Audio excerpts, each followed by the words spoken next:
Hello students, welcome to my class. আজিৰ ভিডিওটোত আমি আলোচনা কৰিম নৱম অধ্যায় সামান্তৰিক আৰু ত্ৰিভুজৰ কালিৰ MCQ আৰু ভেৰি শৰ্ট আনসাৰৰ কোৱেশ্চন সমূহ। তো আমি স্টাৰ্ট কৰো আহা। ইয়াৰ বাবে মই লৈছো মোৰ গণিতৰ অভ্যাস পুস্তিকা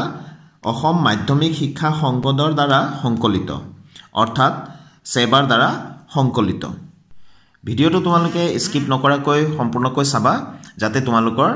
সম্পূৰ্ণ কনসেপ্টটো ক্লিয়াৰ হয়। ঠিক আছে? প্ৰথম প্ৰশ্নটো দিয়া আছে তলৰ চিত্ৰ 10 ৰ পৰা একে ভূমি বিশিষ্ট চিত্ৰবোৰ চিনাক্ত কৰা আৰু ভূমিৰ নাম উল্লেখ কৰা। তো আমাক কৈছে যে একে ভূমি বিশিষ্ট চিত্ৰবোৰ চিনাক্ত কৰা। প্ৰত্যেক চিত্ৰতে দুটা দুটা চিত্ৰ আছে চাবা। এই প্ৰথম চিত্ৰটো চাইছো ইয়াতে দিয়া আছে PQRS এইটো এটা সামান্তৰিক দেখিলে গম পোৱা যায় আৰু ভিতৰত এটা চিত্ৰ আছে চোৱাচোন ত্ৰিভুজৰ TPQ। দুইটা চিত্ৰৰে এটা বাহু মিলি আছে চোৱাচোন এয়া একে সমান হয়নে? তো এইটো এই চিত্ৰটো প্ৰথম চিত্ৰটো একে ভূমি বিশিষ্ট হয় আৰু ভূমিটোৰ নাম হৈ গল PQ। ঠিক আছে? দ্বিতীয় চিত্ৰটোত চোৱা ইয়াতে ভিতৰৰ ত্ৰিভুজটোৰ PQ বাহুটো ইমান সৰু আৰু ইফালে এই বাহুটো ইমান ডাঙৰ হৈ আছে হয়নে? ABCD সামান্তৰিকটোৰ। গতিকে এইটো একে ভূমি বিশিষ্ট বুলি আমি ক'ব নোৱাৰিম। এই চিত্ৰটোত চোৱা ইয়াত দুটা সামান্তৰিক আছে তোমালোকে চিনি পাবানে? চোৱাচোন ABCD এইটো এটা সামান্তৰিক আৰু এটা APQD হয়নে? চোৱাচোন এটা বাহু দুইটাৰে মিল খাই আছে AD টো। গতিকে এইটো একে ভূমি বিশিষ্ট হয় আৰু ভূমিৰ নামটো হৈ গল AD। ঠিক আছে?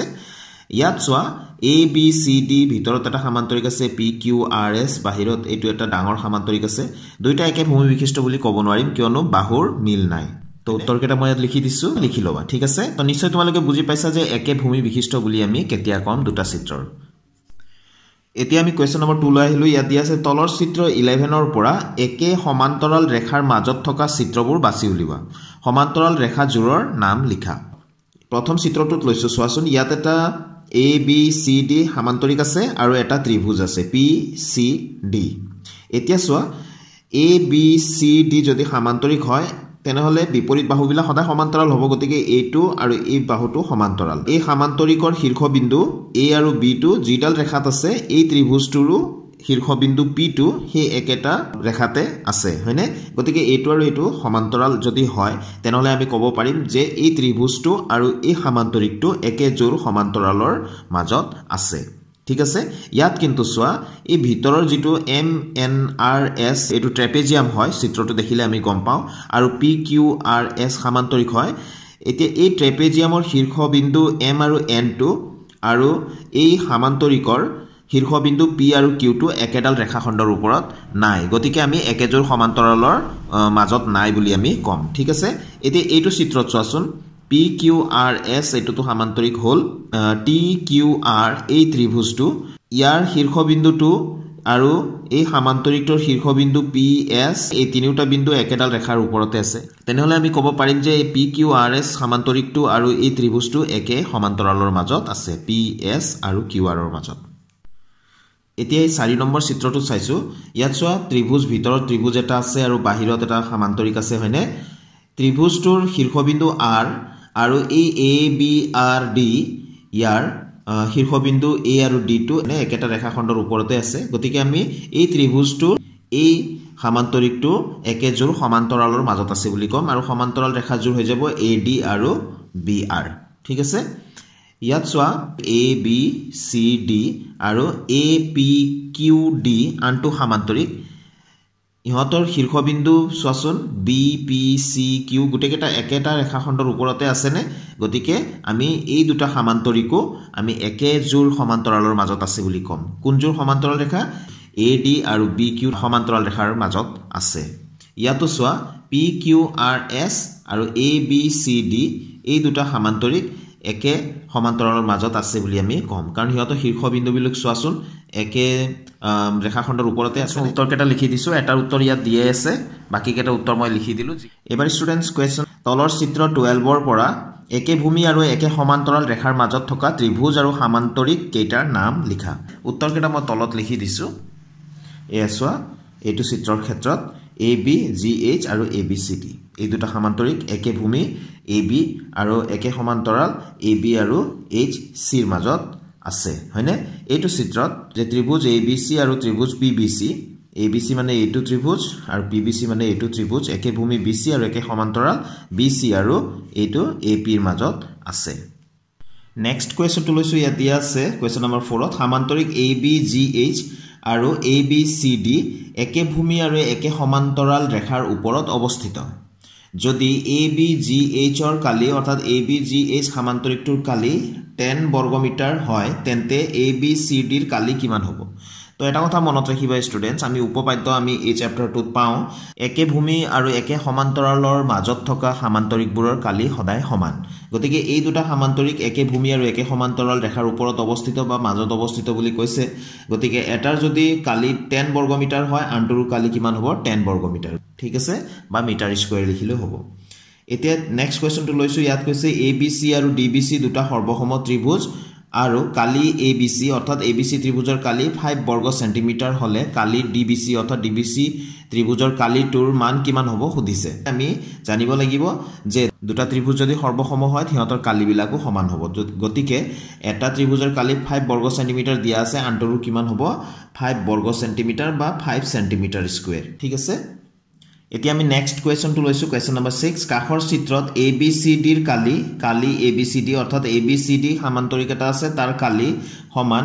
ইয়াতে ড্যাশ দিয়া আছে খালি ঠাই প্লাস কালি EDCB এটো কোৱেশ্চনৰ কাৰণে আমি জানিব লাগিব যে একে ভূমি আৰু একে সমান্তৰালৰ মাজত থকা সমান্তৰিকবোৰৰ কালি সমান গতিকে এটো যদি ABCD সমান্তৰিক যদি কৈছে ইফালে প্ৰথমটো হয়নে পিছৰটো কি হ'ব লাগিব EFCD সমান্তৰিক হ'বই লাগিব গতিকে EF সমান্তৰিক হ'বলৈ হলে এইখিনিৰ সৈতে EDCB EDCB ৰ সৈতে কিমানখিনি কালি যোগ কৰিব লাগিব এইটো ত্ৰিভুজৰ কালি যোগ কৰিব লাগিব ঠিক আছে এইটো ত্ৰিভুজ কি BFC তো কালি BFC লিখিবা ঠিক আছে কিয় হয় নিশ্চয় গম পাইছা তোমালোকে এতিয়া এবাৰ আমি কোৱেশ্চন নম্বৰ 7 টো লৈছো ইয়াত আছে PAB আৰু ABCD একে ভূমি আৰু একে সমান্তৰাল ৰেখাৰ মাজত থকা ত্ৰিভুজ আৰু সমান্তৰিক তো এটা ত্ৰিভুজ এটা সমান্তৰিক কৈছে দুইটা একে ভূমিৰ ওপৰত আছে আৰু একে সমান্তৰাল ৰেখাৰ মাজত আছে যদি কালি ABCD অৰ্থাৎ সমান্তৰিকটোৰ কালি 12 সেন্টিমিটাৰ স্কয়াৰ অৰ্থাৎ 12 বৰ্গ সেন্টিমিটাৰ হয় তেন্তে PAB ৰ কালি অৰ্থাৎ PAB ত্ৰিভুজটোৰ কালি কিমান হ'ব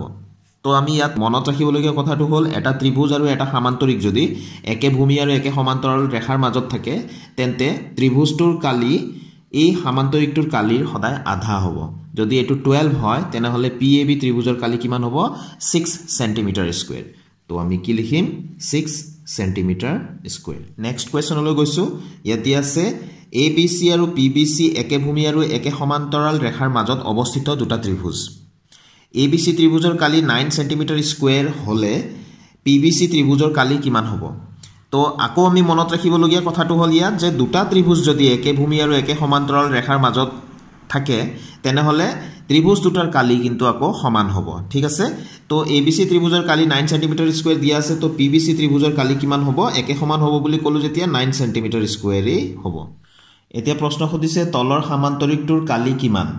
এই সমান্তৰিক এটা আকি দিয়া আছে সোৱা ইয়াত তলত দিয়া আছে সোৱাচোন ইয়াত ভূমি 15 একক অৰ্থাৎ তলৰটো 15 একক আৰু উচ্চতা 6 একক এটো সমান্তৰিকৰ কালিৰ সূত্ৰটো হৈ গল ভূমি পূৰণ উচ্চতা তো ভূমি 15 আছে আৰু উচ্চতা 6 আছে তো দুইটা পূৰণ কৰিলে কিমান হ'ব 90 হ'ব 6 15 গুণ 90 15 6 যা 90 গতিকে ইয়াত আমি 90 বৰ্গ একক লিখিবলৈ নাপাহৰিবা যদি সেন্টিমিটাৰ থাকে বৰ্গ সেন্টিমিটাৰ আৰু একো নাথাকিলে একক বুলি কৈছে গতিকে বৰ্গ একক লিখিব লাগিব কোৱেশ্চন নম্বৰ 10 টো লৈছো ইয়াত দিয়া আছে তলৰ সমান্তৰিকটোৰ ক্ষেত্ৰত AD নিৰ্ণয় কৰা AD কত আছে এতিয়া AD ইয়াৰ দিকটো নিৰ্ণয় কৰিব লাগে যদি AB 16 সেন্টিমিটাৰ হয় AB to 16 centimetre AE 8 centimetre AE এই উচ্চতাটো দিয়া আছে 8 centimetre CF 10 centimetre CF to 10 centimetre তেন্তে আমি AD নিৰ্ণয় কৰিব লাগে ইয়াত অংক অকমান কৰি দিয়াই আছে কেৱল এইটো লাইনত তুমি মান কেটা পাতি দিলে হ'ল AE পূৰণ AB তো AE ৰ মান কিমান দিয়া আছে ইয়াতে 8 হয়নে আমি এনেকৈ কৰিম কাৰ্সন দি প্লাই AE মানে 8 পূৰণ AB আছে 16 ইকুৱেল AD ৰ মানটো আমি উলিয়াব লাগে তো AD এ লিখিম আৰু এফালে FC ৰ মান কিমান দিয়া আছে সোৱাচোন CF বা FC 10 সেন্টিমিটাৰ ঠিক আছে তো আমি AD ৰ মান যেহেতু লাগে 10 টো আমি সাইড চেঞ্জ কৰি এফালে লৈ আহো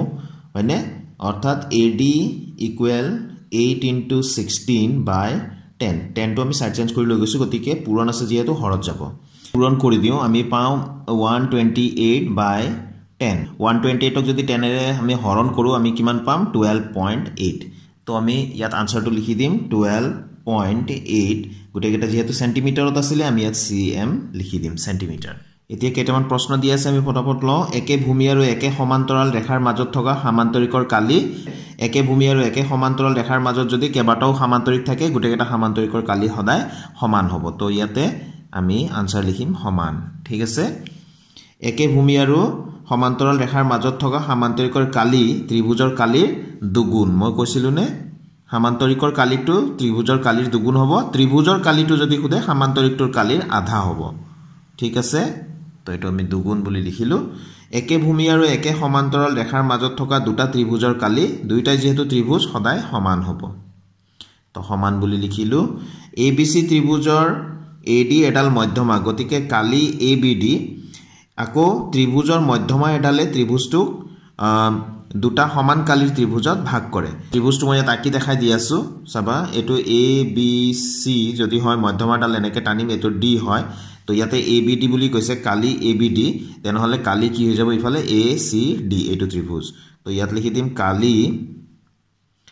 ACD এনেকে ব্ৰ্যাকেটৰ ভিতৰত লিখিব লাগে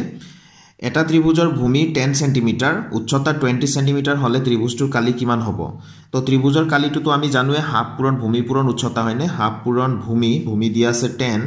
পূৰণ উচ্চতা অৰ্থাৎ 20 তো 2 দি 10 কাটিলো 2 5 গুণ 10 5 থাকিলে আৰু 20 থাকিলে হয়নে 5 20 গুণ কিমান হৈ যাব 100 সেন্টিমিটাৰ দিয়া আছে যেহেতু সেন্টিমিটাৰ স্কয়াৰ বা বৰ্গ সেন্টিমিটাৰ লিখি দিলেও হল 17 নম্বৰ কোৱেশ্চনটো লৈছো একে ভূমি আৰু একে সমান্তৰাল ৰেখাৰ মাজত থকা দুটা সমান্তৰিকৰ এটাৰ কালি 12 সেন্টিমিটাৰ স্কয়াৰ হলে আনটোৰ কালি কিমান হ'ব তো দুইটাৰ কালি যেহেতু সমান হ'ব দুইটা যেহেতু সমান্তৰিক একে ভূমি আৰু একে সমান্তৰালৰ মাজত আছে গতিকে কালি সমান এটাৰ যদি 12 সেন্টিমিটাৰ স্কয়াৰ হয় আনটোৰো 12 সেন্টিমিটাৰ স্কয়াৰে হ'ব হয়নে তো এইটো আনসাৰটো মই টিক দি দিলো ইয়াত নিলিখো আৰু তোমালোকে নিজে লিখি লবা ঠিক আছে নেক্সট কোৱেশ্চন তো লৈছো একে ভূমি আৰু একে সমান্তৰাল ৰেখাৰ মাজত এটা ত্ৰিভুজ আৰু এটা সমান্তৰিক আছে সমান্তৰিকটোৰ কালি 20 সেন্টিমিটাৰ স্কয়াৰ হলে ত্ৰিভুজটোৰ কালি কিমান হ'ব তো ইয়াতে একে ভূমি আৰু একে সমান্তৰাল ৰেখাৰ মাজত কি চিত্ৰ আছে এটা ত্ৰিভুজ আছে আৰু আনটো সমান্তৰিক তো আমি জানো যে ত্ৰিভুজটোৰ কালি সমান্তৰিকটোৰ কালিৰ আধা হয় ত্ৰিভুজটো সৰু সমান্তৰিকটো ডাঙৰ হয় তো সমান্তৰিকটোৰ কালি যদি 20 সেন্টিমিটাৰ স্কয়াৰ হয় ত্ৰিভুজটোৰ কালি 20 সেন্টিমিটাৰ স্কয়াৰৰ আধা হ'ব 20 ৰ আধা 10 তো 10 সেন্টিমিটাৰ স্কয়াৰ হ'ব নাম্বাৰ 1 অপশন টু শুদ্ধ নেক্সট কোৱেশ্চন টু লৈছো ত্ৰিভুজ ABC ৰ AD মধ্যমা যদি কালি ABD equal to 10 centimetre square হয় তেন্তে কালি ADC হ'ব একে সমান হ'ব মধ্যমাডালে ত্ৰিভুজটোক দুটা সমান কালিৰ ত্ৰিভুজত ভাগ কৰে অকমান আগতে মই দেখাইছিলো তো ইয়াতে ADC কালিও কিমান হ'ব 10 সেন্টিমিটাৰ স্কয়াৰ হ'ব নাম্বাৰ 2 টু শুদ্ধ অপশন হ'ব ঠিক আছে সমান্তৰিকৰ কৰ্ণয় সমান্তৰিকটোক ভাগ কৰা সমান কালি বিশিষ্ট ত্ৰিভুজৰ সৰ্বোচ্চ সংখ্যা হ'ল 3 নম্বৰ অপশন যত 4 আছে এটো শুদ্ধ অপশন 4টা সমান কালিৰ ত্ৰিভুজত ভাগ কৰে নেক্সট কোৱেশ্চন টু লৈছো ইয়াতে আছে তলৰ চিত্ৰ 16 অৰ্থাৎ এটো চিত্ৰত থকা দুইটা ত্ৰিভুজৰ একে ভূমি হ'ল দুইটাৰে ভূমি এটো BC হ'ব যেহেতু দুইটা ত্ৰিভুজে BC বাহুটো আছে হয়নে তো 2 নম্বৰ অপশনটো আমাৰ শুদ্ধ অপশন নেক্সট কোৱেশ্চন টু লৈছো ইয়াতে আছে তলৰ চিত্ৰ 17 অৰ্থাৎ এটো চিত্ৰত থকা একে ভূমি আৰু একে সমান্তৰালৰ মাজত থকা সমান্তৰিক কেইটাৰ একে ভূমি হ'ল তো ইয়াত সমান্তৰিক দুটা আমি দেখি আছো HGBA আৰু এটা DCBA তো এই AB টু দুইটা সমান্তৰিকৰে বাহু দেখা পালো গতিকে AB টু হৈ গল সাধাৰণ ভূমিটো আমি AB বুলি ক'ব পাৰিম ঠিক আছে নেক্সট কোৱেশ্চন টু গলো তলৰ চিত্ৰ 18 অৰ্থাৎ এইটো চিত্ৰত এটা ত্ৰিভুজ আৰু দুটা সমান্তৰিক একে ভূমিত অৱস্থিত একে ভূমিটো হ'ল এটা দুটা সমান্তৰিক চোৱাচোন ABQP বুলি ক'ব পাৰা আৰু ABCD বুলি ক'ব পাৰো দুটা সমান্তৰিক আমি পালোৱে আৰু এটা ত্ৰিভুজ এইটো চোৱাচোন PAB তো তিনিটা চিত্ৰ মই কৈ দিলো গুটেকেটাতে আমি AB মাপ দিছো তো AB টো হৈ গল ভূমিটো যেটো সাধাৰণ ভূমি তিনিটা চিত্ৰৰে আছে গতিকে AB টো হৈ গল আমাৰ শুদ্ধ অপশন এবাৰ এইটো কোৱেশ্চনত কৈছে যে তলৰ চিত্ৰ 19 অৰ্থাৎ এই চিত্ৰত দুটা সমান্তৰিক এজোৰ সমান্তৰাল ৰেখাৰ মাজত অৱস্থিত ৰেখাজোৰ হ'ল সমান্তৰিক দুটা কোনটো চোৱাচোন ABCD এটো সমান্তৰিক আৰু EFCD ইয়াতে সাধাৰণ ভূমিটো কোনটো DC হয়নে তো ডিসিৰ বিপৰীত ফালে যিডাল ৰেখাখণ্ড আছে সেইডাল ৰেখাখণ্ড ল'ব লাগিব গতিকে ইয়াতে এএফ আৰু ডিসি তো 3 অপচনটো শুদ্ধ অপচন ঠিক আছে কোৱেশ্চন নম্বৰ 25ত তলৰ চিত্ৰ 20ত এই চিত্ৰটোত দুটা ত্ৰিভুজ এজোৰ সমান্তৰাল ৰেখাৰ মাজত অৱস্থিত ৰেখাজোৰ হ'ল ABC এটো এটা ত্ৰিভুজ আৰু আনটো ত্ৰিভুজ হৈ গ'ল PBC দুইটাৰে সাধাৰণ ভূমি কোনটো BC তো BC ৰ বিপৰীত ফালে থকা ৰেখাখণ্ড বা ৰেখাটো আমি ল'ব লাগিব তো BC ৰ বিপৰীত ফালে আছে এটো AP গতিকে ৰেখাজোৰ হ'ল AP আৰু BC তো AP আৰু BC এই প্ৰথম অপচনটো আমাৰ শুদ্ধ অপচন ঠিক আছে তো ইয়াৰ লগে লগে আমি ইয়াত থকা গুটেকেটা কোৱেশ্চন সমাপ্ত কৰিলো তো আশা কৰো এই ভিডিও তোমালোকক কনসেপ্টখিনি ক্লিয়াৰ কৰাত যথেষ্টখিনি সহায় কৰিব লগতে MCQ কেনেকৈ ধৰণৰ প্ৰশ্ন হ'ব পাৰে তাৰ আইডিয়া পাইছা আৰু শৰ্ট আনসাৰৰ কোৱেশ্চন বিলাক কেনে ধৰণৰ হ'ব পাৰে এই চেপ্টাৰৰ পৰা তোমালোকে নিশ্চয় এটা আইডিয়া পাইছা তো আজিৰ ভিডিওটো মই ইয়াতে সামৰিছো ষ্টুডেন্টস নেক্সট ভিডিওত আন এটা চেপ্টাৰৰ বিষয়বস্তু লৈ পেলাই মই আকৌ আহিম সকলোৱে সুস্থ থাকা ভালে থাকা thank you students keep watching my channel